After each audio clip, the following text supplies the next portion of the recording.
ನಾನು ಈ ದಿನ ಉತ್ತರ ಕರ್ನಾಟಕದ ಗರಂ ಮಸಾಲ ಹುಡಿ ಮಾಡೋದು ಹೇಗೆ ಅಂತೇಳಿ ತೋರಿಸ್ತಾ ಇದ್ದೇನೆ ನೋಡಿ.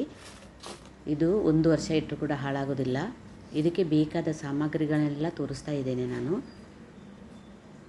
ನೀರಿನ ಪಸೆ ಎಲ್ಲ ಇರಬಾರ್ದು. ಕೊತ್ತಂಬರಿ ಸೊಪ್ಪಾಗಲಿ ಕರ್ಬೇವಿನ ಸೊಪ್ಪ ಅದರಲ್ಲಿ. ಇದು ಚಿಕನಿಗೆ, ಮಟನಿಗೆ, ಬೇಳೆ ಸಾರು ಅಥವಾ ಕೇಬೇಜ್ ಪಲ್ಯ, ಬೀನ್ಸ್ ಪಲ್ಯ ಎಲ್ಲದಕ್ಕೂ ಈ ಪುಡಿ ಹಾಕಿ ಮಾಡ್ಬೋದು. ಒಂದು ಗಾಜಿನ ಡಬ್ಬದಲ್ಲಿ ಹಾಕಿಟ್ರೆ 1 ವರ್ಷ ತನಕ ಕೆಡುವುದಿಲ್ಲ ಇದು.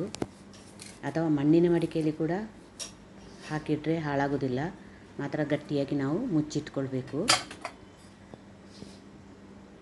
ಇದು ರೊಟ್ಟಿ ಜೊತೆ ಅಥವಾ ಚಪಾತಿ ಜೊತೆ ಕೂಡ ಸ್ವಲ್ಪ ಮೊಸರು ಹಾಕಿ ಕಲಿಸ್ಕೊಂಡು ತಿನ್ನಲಿಕ್ಕೆ ಆಗ್ತದೆ. ಚಟ್ನಿ ಟೈಪ್ ಮಾಡಿ.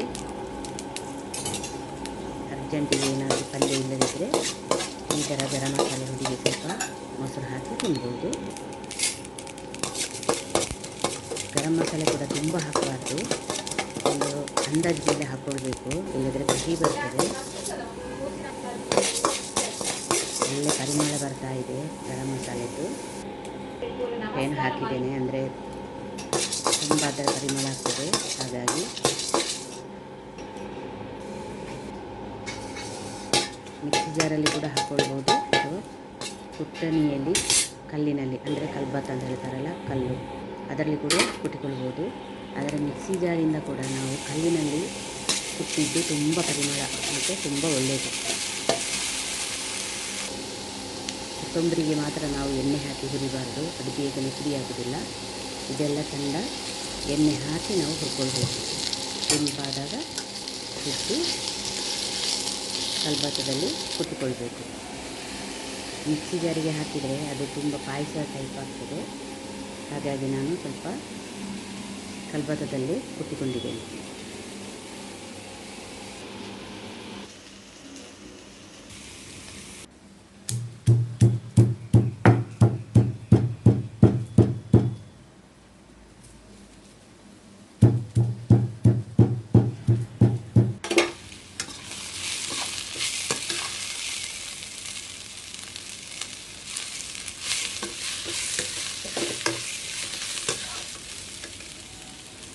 ನಿಮಗೆ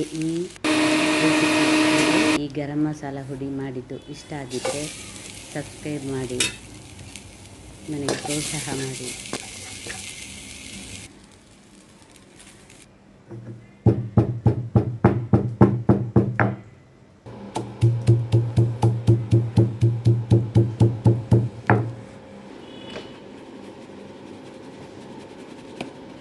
ಮತ್ತು ಲೈಕ್ ಮಾಡಿ.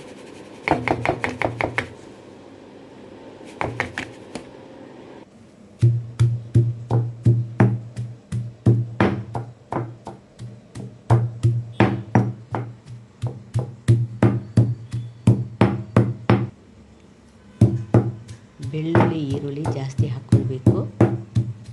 ಹಸಿ ಶುಂಠಿ,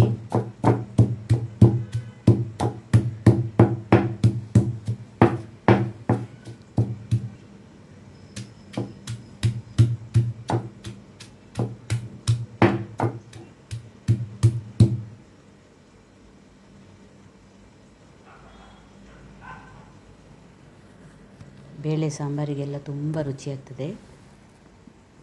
ಬೆಳ್ತಿಗೆಗೆ ಅನ್ನ ಮತ್ತು ಬೇಳೆ ಸಾರು ಮಾಡುವಾಗ ಈ ಸಾಂಬಾರು ಹುಡಿ ಹಾಕ್ಕೊಳ್ಬೇಕು.